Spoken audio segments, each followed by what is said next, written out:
Boom. We are live, and this is another unannounced live episode. So always give it a couple minutes, and guys will start sort of recognizing that we're on. They'll get the notification, they'll start piling in, which they're doing right now. So pop something in the comments, guys who jump in here. Will want to say something, say hello, do it. Today, we're just going to chat and have a nice little fireside chat afternoon cigar before I do the rest of my appointments for today, and Joe does the rest of his appointments for today.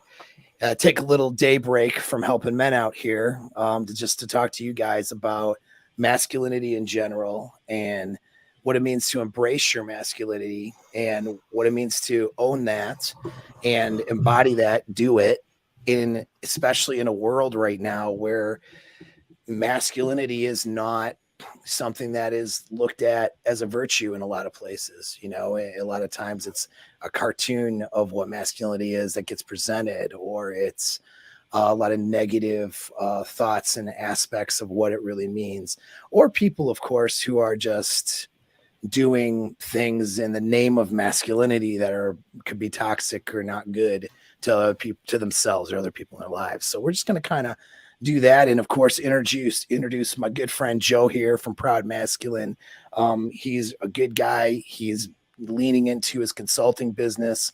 He's got a lot of good insights if you guys are struggling with anything. So I'll mention it again at the end, but make sure that you keep him in mind if you're looking to book something, because I book things too, but I'm very, very booked. And so there's a lot of you guys, could, if he resonates with you, hit that website and go in there and book something with him. And also he's on YouTube again, which is good.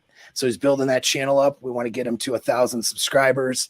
There's too many idiots and douchebags in this space. Joe is not one of them. So whenever I see a dude, especially if he's transitioning into getting into the space of helping men out, and I know he's a good person, and I know he has good things to offer, I want to support that, because there's too many people who are not doing the right thing, steering men the wrong way. So that's my intro. And hi, Joe. What's up? Hey man, what's up? Thank you for having me on. Yeah, dude, glad to have you. Glad to have you. So, a lot of guys don't know you. You're just kind of coming out of the wood, coming out more publicly with what you're doing and building some things up now. So why don't you tell us like your Batman origin story? What got you into the space of helping men, whatever you want to call it, red pill or, manosphere stuff or whatever. But what was, tell us a little bit about you and what got you into this. Well, I don't know that there's one specific incident throughout my life that it was the catalyst for recognizing and seeing what a need there is for, like you pointed out a minute ago, right now especially, to guide men to being men again. Yeah. Whatever that traditional masculinity. There's so many terms and uh, these container words used now, alpha and all this shit. Right. Um, I don't know that there's one experience alone that was a catalyst. It was just an accumulation of a lifetime of experience. Yeah. Started off being, raised from 10 years old by a single mom. And there's one thing you left out about masculinity and like as far as what society defines as masculinity nowadays, this diluted, watered down version Right. of what masculinity looks like. Yeah. What we most often overlook, and look, let's face it, 99.8% of men come into this space because of a woman. Yep. Can't get one, or one ripped your heart out, right? That's right. And that's how people stumble into the space. You say stumble, my thoughts on the metaphysical and all that. All the shit happens for a reason. Yeah. Da, Yeah. da, da. But, and then, so what a lot of guys will rely on is what their girlfriends or wives or whoever their known, the last affiliation they had with somebody that they care about and look up to or look to for approval and validation is their definition of masculinity. Right. Yep. That's such a good point. And that is a huge mistake. Mm. And I don't, I'm sure women are going to get butthurt, but a woman cannot define what masculinity is for you. She Right. can't. No, not dude. That's such an important point, man, because like that is exactly what happens. So a guy's instinctual drive, right, is to want to reproduce and be with a chick and have her desire. So then he turns to girls and wants to know what she wants for her to choose him. And then he makes his definition of masculinity based on what she wants or thinks she wants. But the problem is she's not aware of what attracts her to men most of the time. She's not aware of what she truly wants most of the time. She knows she wants certain things or maybe has certain ideas, but she's not aware of a whole lot of other things that she actually wants and would go for and can't really conceptualize or express because they're instinctual. They're not in their front of her brain, right? So she ends up in this position of sort of defining what a man is. You know, a man is this, a man is that, and a man has this trait, right? And it's Yeah, like, a man defined, her ideal man can be defined within a 10-minute span, a totally different person. right. Exactly. Am I Yeah. right? Yeah. Everybody's experienced that. When I sucked with women, uh, as a younger man, you know, I would listen to what, you know, my mom and females influences I had that were, you know, would say that you have to do to be a good man. And then I would do all the things and the girl would bang the guy that does none of the things I'm doing. You know, you're like, See, what's going on? you're talking to her on the phone for a month, and I experienced this as a teenager. Yeah. And she's all lovey-dovey and everything's going great, and the guy gets out of jail, and you are a fart in the wind. Yeah. Yeah. Right. She's back with a And convict ex. exactly. Thanks for supporting me. Yeah, you're such a great guy. You're gonna make such a good boyfriend one day. Right. Um, So true, dude. and look, just like you said, there are things that a woman are unaware of instinctually. It just appeal to them. They don't even know why. They don't understand why. There's a lot of things about, and I hate using this word, but we use it a lot, and it's okay because it is what it is. It's a masculinity. I feel like we beat that word into the ground. Yeah. Yeah. There's a lot of things instinctually in us that we know that have just been buried Right. under these societal conditioning and things that you've just accumulated and been embedded into your subconscious over your lifetime. Like that nagging feeling, if anybody's ever experienced this, let me know in the chat that you've walked away from an interaction and know you just did it totally. You went against every instinct of what you should have done. Right. And looking back, that's your instincts. That is your primal brain telling you, what you should have done. And we all have that. All men have that. Yep. And that just the fact that we've lost touch with that over the years, and it's becoming more and more of a problem. Yeah. In men's lives. And when that you can't put your finger on it, you just know you're out of alignment. You're not doing things the way you think they should be done and know they should be done, but you don't know exactly what to do to correct. Right. You're kind of feeling your way through the dark. You're going by, like, for instance, I come from a small blue collar working class town. Yeah. And the norm is, the happy wife, happy life. Mm-hmm. They all stop giving you sex at a certain point once you get married. Right. They just you're supposed to be cool with that though, because that's exactly. You're a man. That's why you're take care of her even when I don't know. Usually they go religious. I don't know. Is that your experience in the blue collar world that they kind of go to the church route so they can sort of justify the lack of sex they're getting? I think later down the line that I would see that. Yeah, like years later, right? Like 10 45 years later. Yeah. Like, right. Yeah, okay, none of this is working. Let me try church and see what they say. And they say, keep doing your duty as a man. Right. And you're like, do my duty. Well, in the day and age of the global sexual marketplace, excuse me, the day and age of the global sexual marketplace, where internet can tickle the hypergamous drives of any woman. Mhm. It's just a fact now, right? And you're no longer isolated to your coal mining town and stuff, right?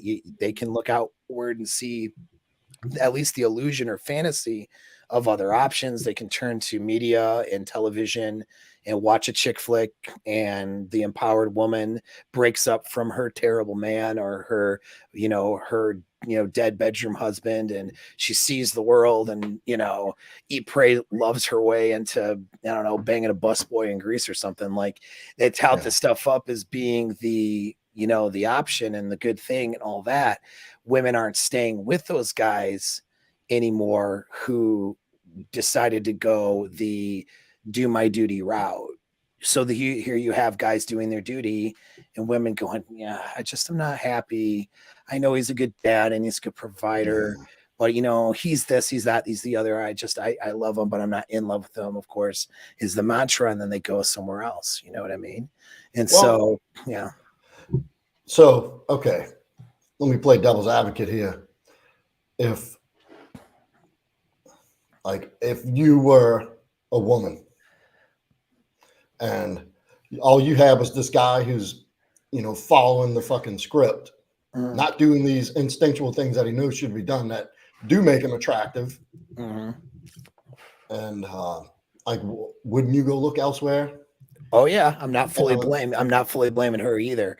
That's right. that's where it's like the guys do we do have it's interesting thing. It's not about blame, but it's about solutions. And the solution is to embrace your masculinity and do the things that you need to do as a man to be a man that's on his masculine, the best version of his masculine self. So she maintains that attraction. And then there's, of course, the management and stuff in the relationship and all those things that need to be there that gets her. It's harder than it ever was before, because of her hypergamous drives in the global sexual marketplace. However, it's also, and this is the part where people might disagree with me on this, but it can be better than it's ever been before too. Because Absolutely. now, right, so now people are no longer just settling for, guys aren't wanting to settle for do my duty dead bedroom anymore, and girls aren't Mm-mm. wanting to settle for a dull relationship. Well, he's a good guy, good provider, but I'm really looking for distractions. It's the prison, really. The American dream is become a prison for people, and people are wanting to step outside of that. That brings new challenges, which means we have to be better, do better as guys. Women need to also do the same, but that allows for us to have pinnacle or peak relationships too, that we never could have 100 years ago. You know what I mean? Well, it all goes back to, it all boils down to accountability. Mhm. And see, what I find happens is most oftentimes guys stumble into the space and immediately latch on to all the toxic ideas that woman is bad. She's Yeah. all she wants to do is manipulate us. She's fucking five other guys right now. If she doesn't answer your text in 1.5 minutes, Right. she's not interested in you. Uh, Focus on this, focus on that. So it goes from one extreme to the next. And if you really look at it, it's a it's a vicious cycle, isn't it? So you're Yeah. doing these things that you think are the right way to go. You're going against your instincts based on what you think you should be doing to be the guy we just talked about. Right. Show up, do your duty, you know, take the fucking once a month starfish sex, and wife with a crappy attitude who doesn't even look at you in the eye anymore. But you're supposed to be doing that. In the meantime, she gets bored because you got no fucking spine.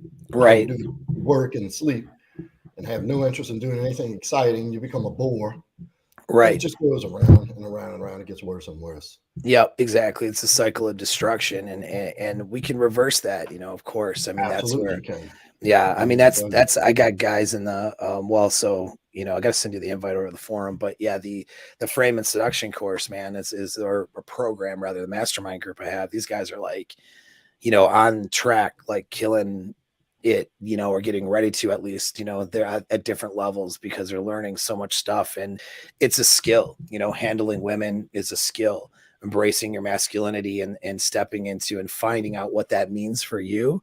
That's a skill set. They're all things that we have natural abilities for, but we can develop those things too. Like I have a natural ability to lift something heavy off the ground.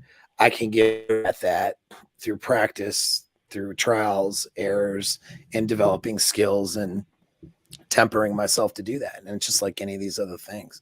Want to transition though to another thing. Like, so how about, like, let's talk about things guys can do, just start actioning right now to start becoming, more into their masculinity. We could call it more alpha if we want to use that container word, but being more of the peak version of themselves as a man. What are some things? Where would you put it? Where would you point a guy just to get started? I know it's individual matters, but where general advice. The very first thing, Yeah. and this I find lacking across the board, is your physical state. Mm-hmm. Hit the gym, get strong, get jacked. Yeah. That's Yeah. everything. So here's my philosophy on that. Here's the way I view that. Yep. So you getting into the gym and you want to make a transformation physically. Yep. Not to mention what it does for you neurologically and chemically, because that does happen. That does enhance and increase over time. Yep. But say for the first 3 months, Yep. where you see no results, you're sore, you're tired, there's a lot of other shit you think you could be doing, especially when you got inclement weather, whatever the case may be. You had a hard day at work. It's so easy to talk yourself out of getting your ass up, getting dressed, and hitting the gym, and hitting that workout like you should. That requires accountability, discipline. Right. Doing it even when you don't feel like it. More importantly, doing it when you don't feel like doing it. That's probably even more important than when you're all motivated and pumped. Like, yeah, I'm going to the gym. I'm getting jacked. This is before you see one result, before you get one compliment, before you notice one change in the mirror. Right. Putting one foot in front of the other and doing it. And you can apply that same, so say 3 months in, that's like the number I like to use, because that's usually when you can start seeing something. Or that's when you first hear from somebody, man, you've been working out, you look different. Right. As soon as you hear that, you know what that's like. Yep. And so you keep going. And say 9 months in, you really seeing something. Now you can see the difference. You see it, you feel it, it's showing up in every part of your life. And the reason I say start with the physical is you can apply that same commitment, discipline, and accountability to anything else after that. Yep. Once you get the result from that, from the result of one foot in front of the other, eating clean, resting when you're supposed to instead of going out, not picking up the drink, not eating the dessert, bringing your tired ass to the gym, yawning, hitting that workout anyway, and getting that result. You apply that same mentality, that same approach to anything else moving forward, you're going to succeed with it. Exactly.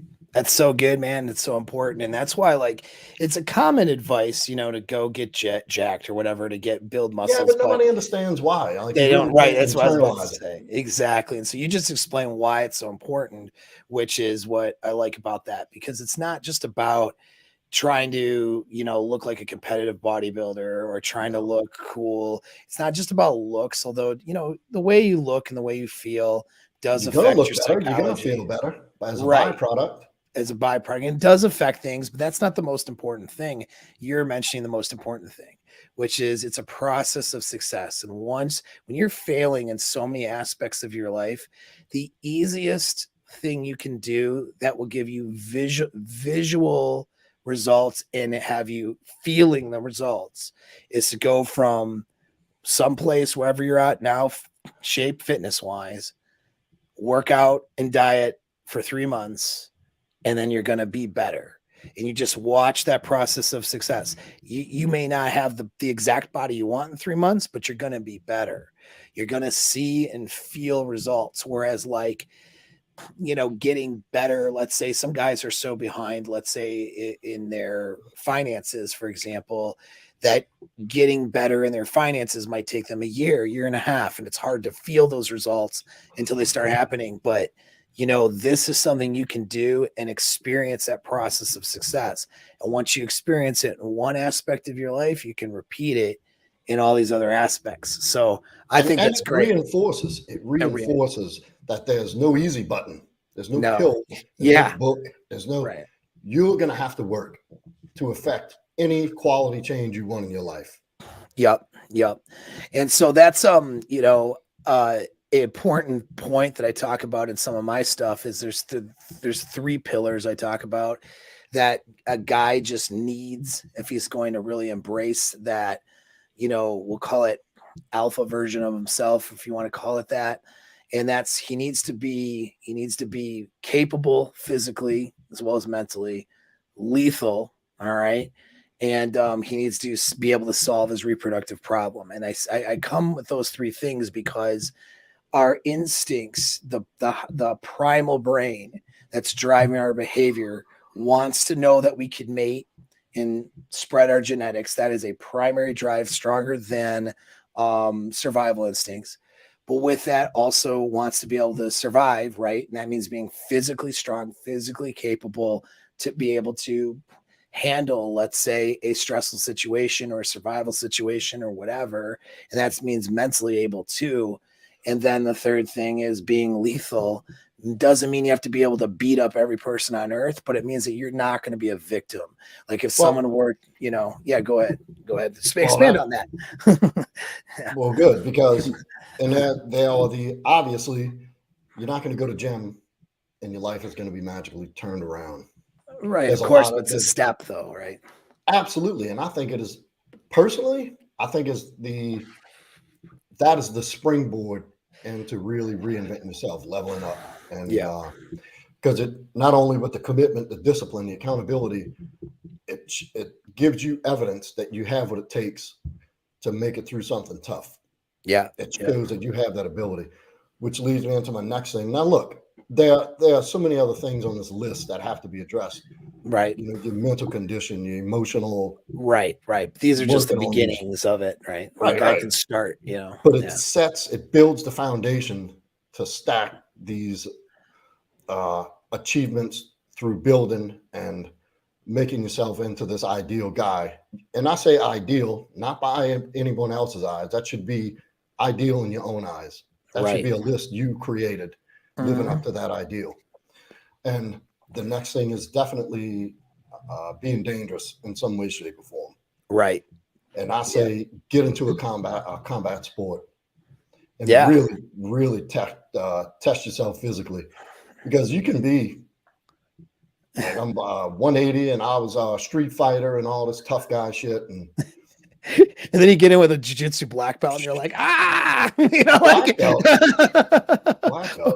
a blue belt. My discipline is traditional Japanese jiu-jitsu. The rankings are a little different. I know. I'm familiar with it. White, yellow, green, purple, brown. And you have your degrees of brown and black, and then red. Red's a tip top. And so I go in there thinking, hey, I can bench, I rep 285 and I can do this, and this. And I go in the first night and there's this little chubby guy with glasses, purple belt. It's like 5'3", no muscle tone, a belly. And I'm thinking, I'll take it easy on this guy. Yep. You don't have a clue of where you're lacking until you're out. And this guy made me feel helpless. There's nothing I could do. And that's nothing. I love it. There's this meme out there when it's this big jack muscular guy with traps and this big looking motherfucker, and there's this stock boy with an apron and his hipster haircut and these horn rimmed glasses. Oh yeah. And and the caption is, when I tell my coworkers that I got beat up last night in jiu-jitsu, but they think the guy looks like what he really looks like. It's so And true, it's though. true. It's so true. And Gosh, that's what man. jujitsu is great, man. It's a really great discipline in general. It's like, and my advice to guys is, to get, like, if they want the quickest way, this is just my advice, my opinions, my $2 opinion in this topic is to take with somebody more of a generalized self-defense class, like a 40-hour program for someone who knows what they're talking about, talks about use of force, criminal and the psychology of violence, and understanding legal aspects, Oh, yeah. understanding weapons, and having some basic rudimentary skill sets, basically how to create damage as quickly as possible to get out of a bad situation if it comes to that, and more importantly, not getting in those situations in the first place. And once they have that foundation, then taking a more of a combat sport to develop further skill sets, whether it's boxing or kickboxing type stuff, or sort of an MMA or jiu-jitsu. But what I like about Anything that puts you at an advantage, anything that puts you at an exactly immediate advantage. exactly what I like about jiu-jitsu, though, it's a discipline that at any age you can take up and get Mhm. really skilled and dialed in over time. So it's like a discipline. It's not a overnight, like when a guy doesn't know anything, and every guy thinks he can fight and then they can't, right? But then he Yeah, takes right. he takes that self-defense program that's actually good. He goes from like 0 to 100 in 40 hours. He's like, holy shit, there's a lot of skills I have that I didn't have before. And that's great. And he needs that. Now he's embraced at least some level of lethality, which allows him to embrace who he is as a man and feel like he ain't going to be a victim. However, he gets in that jiu-jitsu class and that guy half his size taps him out right away.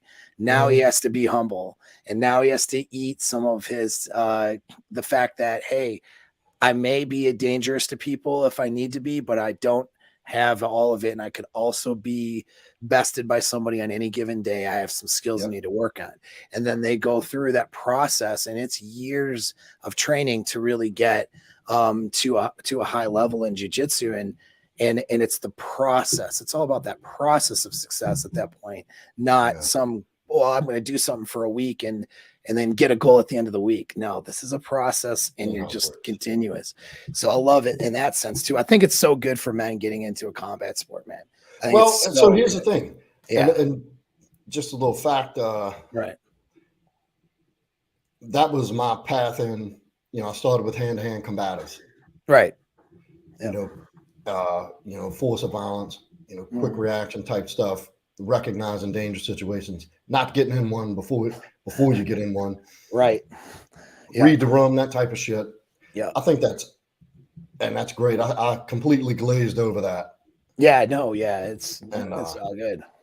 So anyway, but you do learn through a combat sport, especially like jiu-jitsu, is there's so many uh, attributes that you can pick up along the way learning. You thinking you're learning how to, handle yourself physically, Yeah. how to fight, prevent a dangerous situation, protect the people you love, protect yourself. Yeah. And there's so much shit you learn. You learn about breathing. You learn about, mind control. Because like when you caught up in somebody who knows what they're doing, Yeah. and they got you in a pretzel on the mat, you got to just kind of stop. You got to stop and think about, okay, what's going on here? And Right.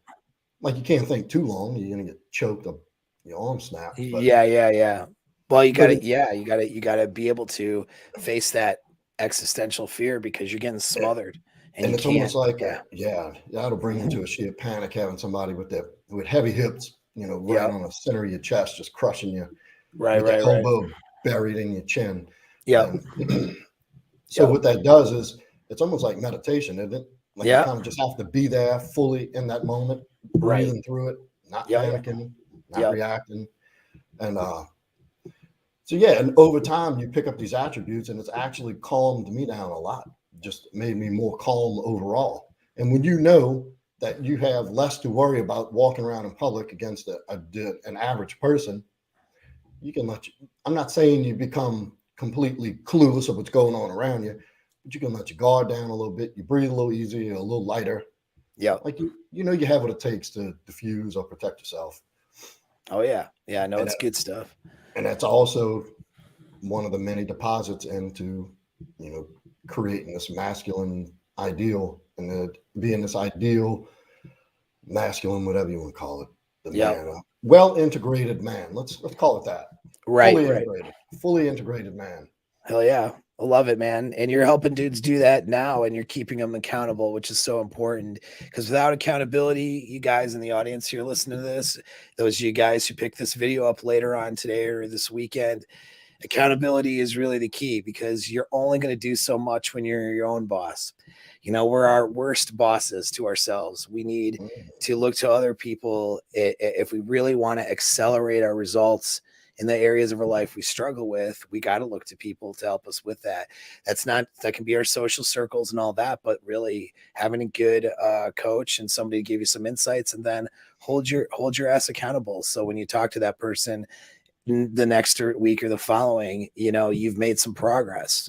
When you're making progress and you start to get distracted and going off the rails, that coach or that puts you back into your goal.